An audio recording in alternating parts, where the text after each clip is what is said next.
I am back with my video और hi I am back with my question and answer वाला video.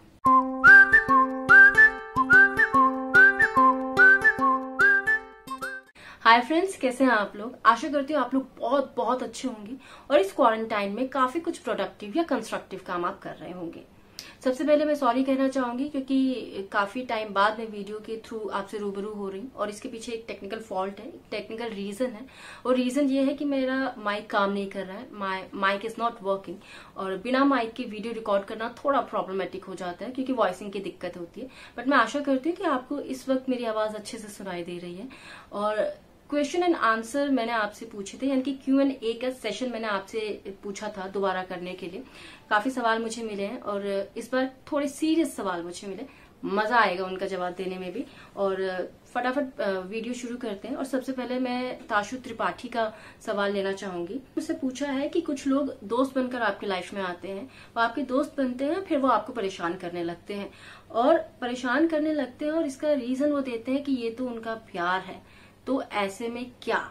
तो इस situation में सबसे पहले तो मैं आपको यही सजेस्ट करूंगी या यही कहना चाहूंगी कि दोस्त इतनी जल्दी ना बनाएं, थोड़ा आराम दें, थोड़ा रिश्तों को आराम से आप एक्सप्लोर होने दें। रिश्तों को पहले ना समय की आंच पर उबलने दो। अभी जल्दी क्या है, 2-4 मुलाकात और होने दो, तो इतनी जल्दी दोस्त मत बनाओ। तो ये दोस्त एक बहुत सीरियस रिश्ता हो जाता है क्योंकि वो आप खुद से बनाते हैं। फिर आप ऐसे दोस्त बनाएंगे जो आपको बार बार तंग करेंगे या फिर बार बार डिच करेंगे, तो हम लोग तो बर्दाश्त नहीं कर पाएंगे ना, कोई भी नहीं बर्दाश्त कर पाएगा। तो आप दोस्तों को दोस्त की कैटेगरी में डालने से पहले उन्हें अच्छे से आप पहले उन्हें जांच लें, परख लें, बहुत जरूरी हो जाता है। और फिर वह अगर किसी को परेशान करते हैं तो आप उन्हें दूसरा मौका ना दें, या दूसरा मौका देते हैं तो आप उन्हें तीसरा मौका ना दें।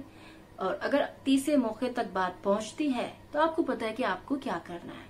इतने चांसेस लाइफ में नहीं दिए जाते, ज्यादा से ज्यादा 3। उसके बाद अगर कोई आपको फिर भी जबरदस्ती परेशान कर रहा है और कह रहा है कि ये उनका प्यार है, तो बाय गॉड ये प्यार तो नहीं है, डेफिनेटली ये प्यार नहीं है। जो भी आपका दोस्त होगा, सच्चा दोस्त होगा या फिर दिल से आपको अपना दोस्त मानता होगा, वो डेफिनेटली आपको परेशान तो नहीं करेगा या किसी को परेशान करने की तो नहीं सोचेगा। दोस्त ऐसे तो नहीं करते। हाँ, कई बार ऐसी सिचुएशन हो जाती है कि दोस्त लोग नहीं मिल पाते हैं, बात नहीं हो पाती है, थोड़ा टाइम ज्यादा हो जाता है, डिस्टेंस ज्यादा हो जाता है। लॉन्ग डिस्टेंस सिर्फ मतलब अफेयर्स में नहीं होते, फ्रेंड्स भी ऐसे होते हैं जो कि लॉन्ग डिस्टेंस में रहते हैं। पर जब जो आपका दोस्त होता है ना, अगर आप उनसे 1 महीने बाद, 6 महीने बाद भी बात करेंगे ना, तो ये जो गैप है ना, वो गैप पता नहीं चलता, वो गैप भरा रहता है, वो खाई आती नहीं है बीच में दोस्तों की। तो अगर कोई ऐसा करता है, आपकी लाइफ में कोई ऐसा है, अगर ये आपने अपनी लाइफ से पूछा है तो, या फिर अगर आपने जनरल भी पूछा है, तो भी मैं ये कहूंगी कि उस इंसान को परखो। किसी भी इंसान को इतनी जल्दी अपना दोस्त मत बनाओ, ये सबके लिए। और अगर आप को लगता है कि वो सच्चा इंसान है और सिचुएशन की वजह से उसने ऐसा किया है, सिचुएशनल चीज है, तो 1 चांस दे दो, 2 चांस दे दो। लेकिन किसी को परेशान करने का रीजन उसका प्यार तो नहीं हो सकता बॉस, ये तो श्योर है। तो ताशु, ये था मेरा जवाब और मैं आशा करती हूँ कि आप मेरी बात से इत्तेफाक रखती होंगी, तो मुझे नीचे कमेंट करके जरूर बताएं। और अगर आप इत्तेफाक नहीं भी रखती हैं तब भी मुझे कमेंट करके जरूर बताएं कि आपको क्या लगता है, आप क्या फील करते हैं, what you feel about it. पर मेरा पर्सनल ओपिनियन है कि किसी इंसान को इतना तो नहीं झेलना चाहिए जो प्यार के नाम पर आपको इतना परेशान करे। अब वीडियो में आगे बढ़ते हैं और आगे बढ़ने से पहले यानी कि इसी टाइम पर मैं मीनू त्रिपाठी और कमल राहेजा जी को थैंक यू कहना चाहूंगी क्योंकि इन्होंने मुझे बहुत सजेशंस दिए हैं और मैं हर बार अपने वीडियो में चीजें ऐड करना भूल जाती हूँ। ये थोड़ा मेरा प्रॉब्लम है और सॉरी कहती हूँ मैं। मीनू त्रिपाठी ने मुझे बहुत पहले कहा था कि आप रैप पोएट्री ट्राई करें और कमल जी ने भी मुझे सजेस्ट किया था कि आप पेरेंटिंग पर वीडियो बनाएं। और मैं पूरी कोशिश करूंगी कि आगे आने वाले टाइम पर मैं इन दोनों सब्जेक्ट्स में काम करूं, लेकिन रैप पोएट्री पर तो मैंने शायद अभी तक कोई काम नहीं किया है। पर ठीक है, फॉर अ चेंज एक एक्सपेरिमेंट तो कर ही सकते हैं बॉस। एक्सपेरिमेंट करते रहना चाहिए, लाइफ अच्छी रहती है ना, हल्की फुल्की कुछ नया नया आप ट्राई करेंगे तो मजा आता है। अच्छा, आगे बढ़ते हैं। और एक सवाल जो मुझसे पूछा था किसी ने कि आपकी आवाज रेडियो प्रोग्राम्स में अलग लगती है और वीडियो में अलग लगती है, तो क्यों अलग लगती है? और इनका नाम मुझसे स्किप हो गया है और मैं यहाँ पर आशा करती हूँ कि अगर आप ये वीडियो देख रहे हैं आप मुझे अपना नाम जरूर बताएंगे। I accept my fault, sorry, but आप मुझे अपना नाम जरूर बताएं जिन्होंने भी ये सवाल मुझसे पूछा है कि आपकी आवाज रेडियो पर अलग लगती है और वीडियो पर अलग लगती है, क्यों लगती है। इसका रीजन मैं ये देती हूँ आपसे कि जब हम रेडियो पे प्रोग्राम करते हैं तो वहाँ के माइक्स अलग होते हैं, वो प्रोफेशनल माइक्स होते हैं, और इस टाइम पे जब मैं आपसे रूबरू हो रही हूँ तो मैं डायरेक्ट अपने फोन के थ्रू हो रही हूँ, ये फोन की रिकॉर्डिंग हो रही है, और जो हमारे माइक होते हैं वो अलग होते हैं, जो वहाँ के माइक होते हैं वो प्रोफेशनल माइक होते हैं। और बिकॉज मैं आरजे हूँ तो हम लोग, हमारी जो आवाज होती है वो माइक्रोफोनिक होती है, यानी कि हमारी आवाज माइक्रोफोन पर और निखर कर आती है। तो इसलिए हो सकता है आपको थोड़ा चेंज लगता हो, लेकिन मुझे लगता है कि आप पहचान तो जाते होंगे कि रेणु भट्ट बोल रही है, हाँ कि ना। अब हाँ या ना ये आप मुझे जरूर बताएं। अच्छा, और आगे बढ़ते हैं और अब मनोहर कुमार के सवाल लेते हैं। इन्होंने बहुत सारे सवाल पूछे हैं मुझसे। इन्होंने मुझसे पूछा है कि आप अपनी हॉबी पर एक प्रोग्राम वीडियो क्यों नहीं बनाते हैं और लव टॉपिक पर आधारित वीडियो बनाएं जिसमें मोटिवेटेड बातें हों, क्योंकि हमारी जो आजकल की जनरेशन है वो बहुत जल्दी गलत रास्ते पे चली जाती है, भटक जाती है या फिर डिप्रेशन के शिकार हो जाती है, तो उनके लिए वीडियो बनाएं। ये उनका एक सजेशन है और मुझे अच्छा लगा, आई अप्रिशिएट दैट। एक सवाल जो इन्होंने मुझसे पूछा है वो लगभग हर इंसान ने मुझसे पूछा है कि आपके चैनल का नाम सिंगल अम्ब्रेला क्यों है, तो मैं ये सवाल लेती हूँ क्योंकि बहुत लोगों ने पूछा है, हर किसी को पर्सनल मतलब एक एक करके तो नहीं बताया जा सकता, तो ये सवाल लेना तो बनता है बॉस। तो चैनल का नाम सिंगल अम्ब्रेला क्यों है, इसके पीछे बहुत बड़ी स्टोरी तो नहीं है, लेकिन हाँ एक छोटी सी स्टोरी जरूर है। पहले इस चैनल का, यानी कि मेरे चैनल का नाम मैंने सिंगल अम्ब्रेला नहीं रखा था, फिक्स हो गया था कि कुछ और नाम रखना है मुझे। लेकिन एक दिन मैं अपनी बेस्ट फ्रेंड के साथ बात कर रही थी, कुछ हमारा ब्रेनस्टॉर्मिंग चल रहा था फोन पर, तो सडन मेरे मुंह से ये नाम निकला और मेरी फ्रेंड को बहुत पसंद आया, तो उसने कहा कि तुम ये नाम रखो।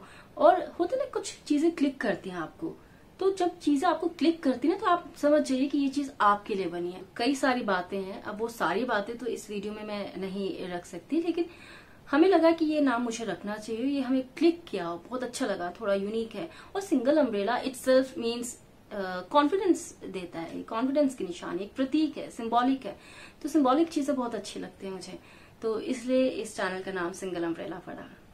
आगे बढ़ते हैं और मीनू त्रिपाठी का सवाल लेते हैं, और उन्होंने मुझसे पूछा है, मीनू ने, कि क्या खुद को इम्पोर्टेंस देना गलत है, और अगर नहीं तो क्यों, और अगर हाँ तो क्यों। उन्होंने ये भी लिखा है कि I prefer myself but after 7 to 8 years later. तो देखो मीनू, मुझे लगता है कि खुद को इम्पोर्टेंस देना बिल्कुल भी गलत नहीं है, कहीं से गलत नहीं है। सेल्फ लव हमेशा इंसान के अंदर होना चाहिए। जहां पर सेल्फ लव कम हो जाता है ना, या सेल्फ रिस्पेक्ट कम हो जाता है ना, वहां पे बाय गॉड लाइफ में बहुत सारी चीजें बदल जाती हैं। काफी चीजें ऐसी आपकी लाइफ में एंटर हो जाती है जिनको होना नहीं चाहिए था। चाहते ना चाहते हुए भी आप, चाहते ना चाहते हुए भी दूसरों के हाथ का पपेट बन जाते हैं, मुझे ऐसा लगता है। अब मेरी सोच कई मायने में बहुत रेबलिश हो जाती है, लेकिन मुझे यही लगता है कि खुद को इम्पोर्टेंस देना तो कहीं से भी, किसी भी लिहाज से गलत नहीं है। और अगर आपने लिखा है कि आप प्रेफर करेंगे अपने आप को 7 से 8 साल बाद, तो 7 से 8 साल तो बहुत लेट हो जाता है। आपको नहीं लगता 7 से 8 साल बहुत लेट है? कि 7 सालों में तो काफी कुछ बदल सकता है, और ऐसा भी हो सकता है कि काफी कुछ ना भी बदले किसी की लाइफ में। तो इतनी आगे की प्रिडिक्शन तो कोई नहीं कर सकता, लेकिन मैं आपको जरूर बोलूंगी कि आप अपने आप को इम्पोर्टेंस देना शुरू करें, या फिर आपने जिसके लिए भी सवाल पूछा है वो अपने आप को इम्पोर्टेंस देना शुरू करें।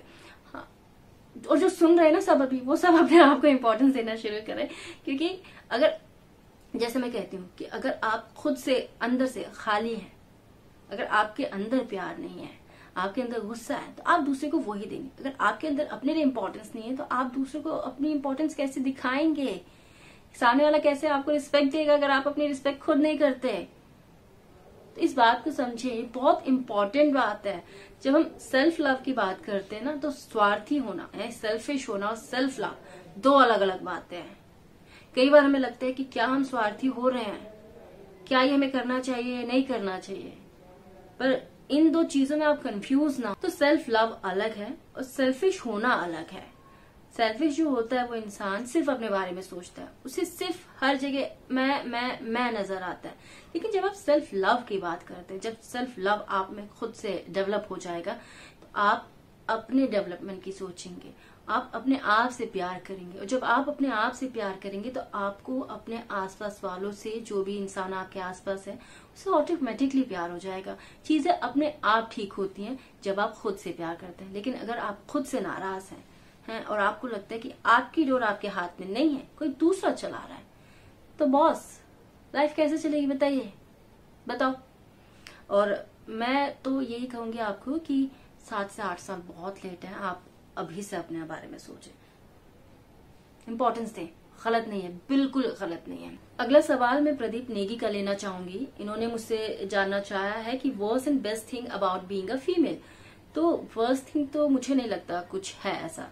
लड़की के तौर पर पैदा होना तो गलत नहीं है, नहीं, ये बात सोचना ही गलत लग रहा है मुझे, क्योंकि लड़का या लड़की के तौर पर पैदा होना गलत नहीं है, लेकिन वो किस तरह से बड़ा हो रहा है, वो बच्चा परवरिश कैसे दी जा रही है, उसकी क्या समाज है, उसका किस समाज में रहता है, क्या सिचुएशन है, क्या सर्कमस्टांसेस है, वो गलत और सही हो सकती है, वो वर्स्ट या बेस्ट हो सकती है।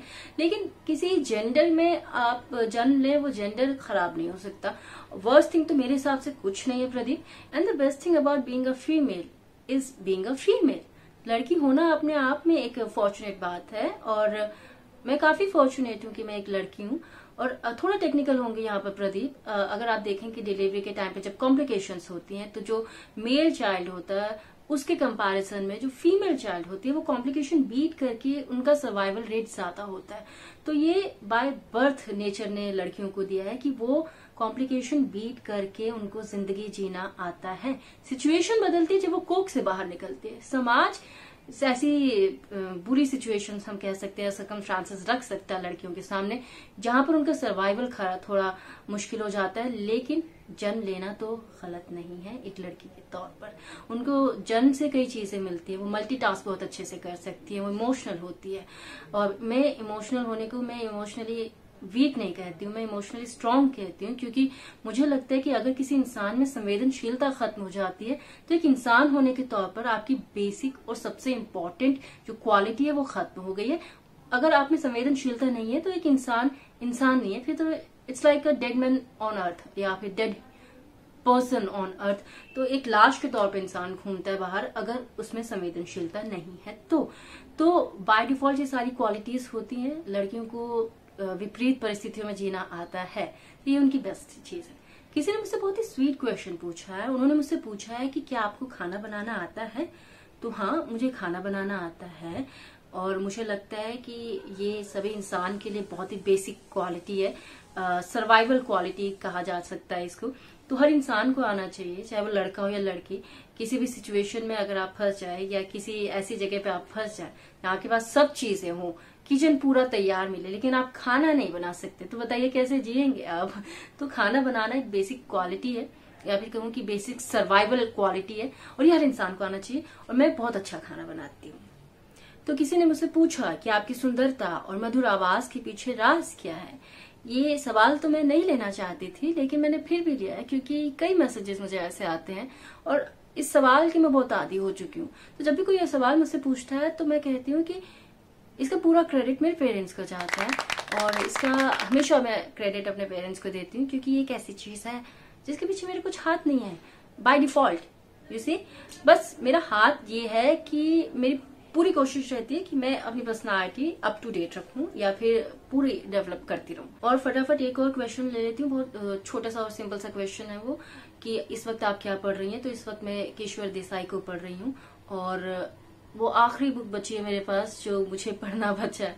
तो अब हो गया सवाल जवाब का सिलसिला पूरा, और आशा करती हूँ कि थोड़ा लेट जरूर हो गया है ये वीडियो आते आते, लेकिन अब आशा करती हूँ कि वीडियो के थ्रू मैं आपसे रेगुलरली मिलती रहूंगी। आप अपने सवाल और आप अपना सजेशन, फीडबैक, कुछ भी आप मुझ तक पहुंचाते रहें। आप नीचे कमेंट सेक्शन में कमेंट कर सकते हैं, आप मुझे ईमेल भी भेज सकते हैं। और इसी के साथ, यानी कि जल्द मिलूंगी इस वादे के साथ, मुझे रेणु करके दीजिए इजाजत। आप खुश रहें और आप स्वस्थ रहें। Stay home, stay healthy. Goodbye, take care.